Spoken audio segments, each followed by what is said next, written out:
So if chemistry is the study of matter, then we have to talk about the states of matter.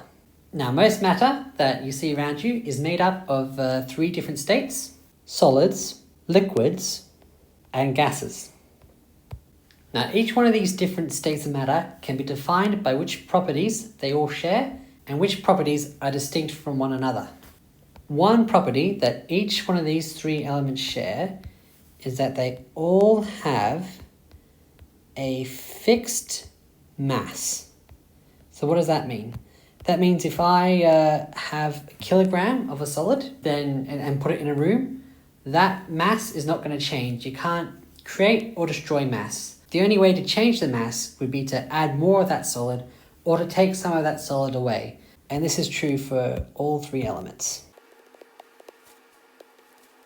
The next property I want to talk about is fixed volume. So if I leave a solid in a room or if I leave a solid in a container, its volume is going to stay the same. So the amount of space that it takes up will remain exactly the same. And this is exactly the same for liquid. So even if you take half a glass of liquid and you pour it into a teapot or a fishbowl, it will still only take up half a glass of space. The amount of space that a liquid will take up doesn't change unless you add or remove more liquid. A gas, however, a gas does not have a fixed volume.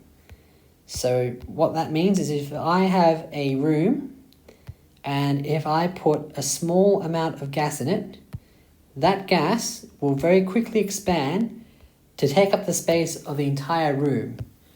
And if I put the same amount of gas in a container, it's going to very quickly expand to take up the entire container. So its mass is going to be the same. It's still going to be the same amount of gas, but it's going to take up as much room as it can in whatever space it's in. So it doesn't have a fixed volume. And the last property I want to talk to you about is a fixed shape. So if I put a solid in a room or a solid in a container, the shape of that solid isn't going to change. It's going to stay the same shape. However, if I take a liquid and I put a liquid into a glass, or if I put a liquid into a teapot, or if I put a liquid into the fishbowl, a liquid is going to take the shape of whatever container it's put into. So if I put a liquid into a glass, it's going to take the shape of the glass. And if I put it in, I don't know, a flat lunch box, then it's going to take the same shape as the box.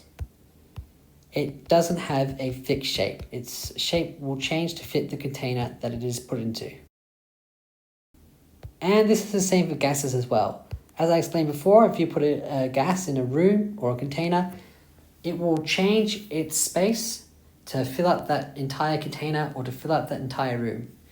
And that includes changing its shape. So these are the different properties of the states of matter, and this is how you can tell the states. One thing I just want to add with the fixed volume and fixed shape, this is assuming it's just left alone in a room. Obviously, if the temperature goes up, many different types of matter will expand, and so they won't have a fixed volume. And when they expand, they also lose their shape. So this is assuming that this matter is just put into a room or a container where the temperature or the pressure doesn't change at all. So one more thing I want to talk about with the states of matter is what is happening at the molecular level.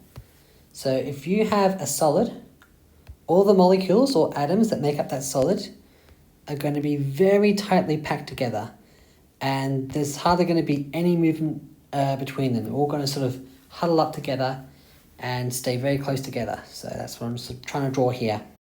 For a liquid, the molecules or atoms that make up that liquid, they're going to be slightly separated from each other, and they're going to be moving around a bit, just floating around in space, but they're still going to be weakly bound to each other.